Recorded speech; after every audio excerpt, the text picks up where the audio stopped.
എല്ലാവർക്കും ഷാലീസ് വൈബ്സിലേക്ക് സ്വാഗതം. അപ്പോൾ നമ്മൾ എന്നുള്ളത് വാഴച്ചാലാണ്. അപ്പോൾ വാഴച്ചാൽ കാണാത്ത ആൾക്കാർ കുറവായിരിക്കും.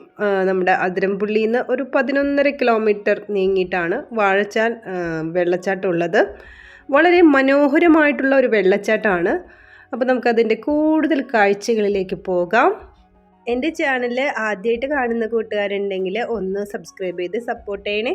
തൊട്ടടുത്തുള്ള ബെൽ ബട്ടണിൽ ഓൾ എന്ന് പ്രസ് ചെയ്യുകയാണെങ്കിൽ ഞാൻ അപ്ലോഡ് ചെയ്യുന്ന എല്ലാ വീഡിയോയും നിങ്ങൾക്ക് ലഭിക്കുന്നതാണ്. ഇഷ്ടപ്പെട്ടാൽ ലൈക്ക് ചെയ്യാനും കമൻറ്റ് ചെയ്യാനൊന്നും മറക്കരുതേ.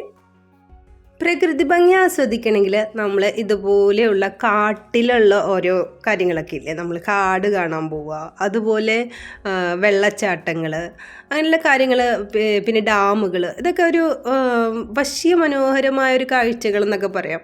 നല്ല ഭംഗിയാണ് കാണാനായിട്ട്. ഇപ്പോൾ ഈ വാഴച്ചാൽ എന്ന് പറയുന്നത് ഈ സമയത്ത് വെള്ളം കുറവായിരുന്നു. പക്ഷെ നല്ല മഴ സമയത്തൊക്കെ ആണെങ്കിൽ നല്ല കുതിച്ചു വരുന്ന വെള്ളം, നല്ല രസമാണ് കാണാനായിട്ട് കേട്ടോ. പിന്നെ ഈ വാഴച്ചാലിൽ തന്നെ ഒരു ചെറിയ പാർക്കുണ്ട്, കുട്ടികൾക്കൊക്കെ ഒന്ന് എൻജോയ് ചെയ്യാൻ പറ്റും. അതിരമ്പുള്ളിയും അതുപോലെ വാഴച്ചാലും നല്ല കണക്റ്റഡ് ആണ്. ഏറ്റവും വലിയ വെള്ളച്ചാട്ടം എന്നൊക്കെ പറയുന്നത് അതിരമ്പുള്ളിയിലാണ്, കൂടുതൽ ഉയരത്തിൽ നിന്ന് പതിക്കുന്നത്. അപ്പോൾ വാഴച്ചാൽ എന്ന് പറഞ്ഞാൽ ഉയരത്തിൽ നിന്നല്ല, നമ്മളിങ്ങനെ തട്ട് പോലെ കണ്ടോ ഇങ്ങനെയാണ് ഒഴുകി വരുന്നത് കേട്ടോ. ഒരു പ്രത്യേക ഭംഗിയാണ് കേട്ടോ. നമ്മൾ എന്താ പറയുക, നല്ല മഴക്കാലത്താണെങ്കിൽ ഇതിൽ നിന്ന് വെള്ളം നമ്മൾ നിൽക്കുന്ന സ്ഥലത്തേക്കൊക്കെ തെറിക്കും. അതുപോലെ അത്രയും ഫോഴ്സിലാണ് വെള്ളം വരിക. പിന്നെ വേറൊരു കാര്യം എന്ന് വെച്ചിട്ടുണ്ടെങ്കിൽ അതിരമ്പുള്ളിയിൽ നമ്മൾ ടിക്കറ്റ് എടുത്തിട്ടുണ്ടാവുമല്ലോ, ആ ടിക്കറ്റ് കൊണ്ട് തന്നെ നമുക്ക് വാഴച്ചാലും കാണാം. നമുക്ക് സൗജന്യമായിട്ട് കാണാം വാഴച്ചാൽ കേട്ടോ. അപ്പോൾ ആ ടിക്കറ്റ് കയ്യിൽ വെച്ചാൽ മതി, സൂക്ഷിച്ച് കയ്യിൽ വയ്ക്കാം. ചോദിച്ചൊന്നുമില്ല ഞങ്ങളുടെ അടുത്ത്. ഞങ്ങൾ അവിടുന്ന് തിരിച്ചു ഞങ്ങൾ ഡയറക്റ്റ് അങ്ങ് കയറി പോവുക ചെയ്തത് കേട്ടോ.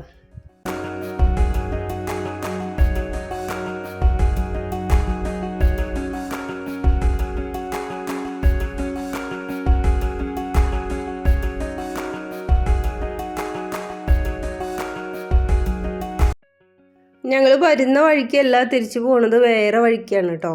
അപ്പോൾ വരുന്ന വഴിക്ക് തന്നെ തിരിച്ചു പോയി കഴിഞ്ഞാൽ വണ്ടി കിടക്കുന്ന സ്ഥലത്തേക്ക് ഒരുപാട് ദൂരമുണ്ട്. അപ്പോൾ വേറൊരു ഷോർട്ട് കട്ട് ഉണ്ട്. ഈ സൈഡിൽ കൂടെ അങ്ങോട്ട് പോയി കഴിഞ്ഞാൽ നമ്മൾ വണ്ടി ഇടുന്ന സ്ഥലത്തേക്ക് എത്തും.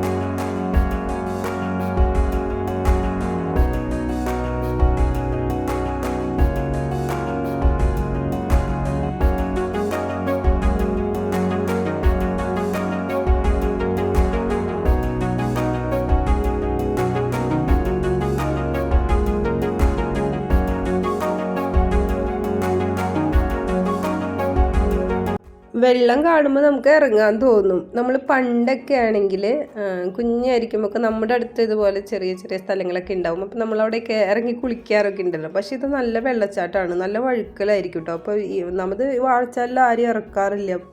നമ്മുടെ അതിരമ്പുള്ളിയിലാണെങ്കിൽ കുറച്ച് നേരമൊക്കെ നമ്മൾ മഴയില്ലാത്ത സീസണാണെങ്കിൽ നമ്മളെയൊക്കെ ഇറക്കും.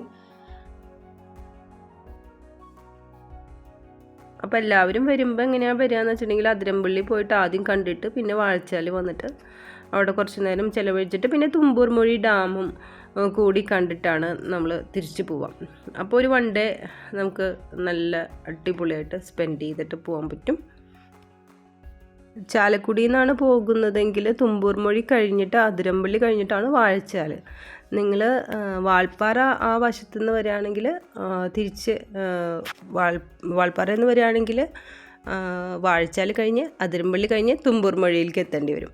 പിന്നെ അവിടെ ക്ലോസിങ് ടൈം ഉണ്ട്. തുമ്പൂർ മൊഴിയിൽ ഒരു 6 മണിയൊക്കെ ആകുമ്പോഴേക്കും ക്ലോസ് ചെയ്യും. പിന്നെ അവിടെ ഹാങ്ങിങ് ബ്രിഡ്ജ് ഉണ്ട്, നല്ല അടിപൊളിയാണ് കാണാനായിട്ട്, നല്ല കാഴ്ചകളൊക്കെ ഉണ്ട്.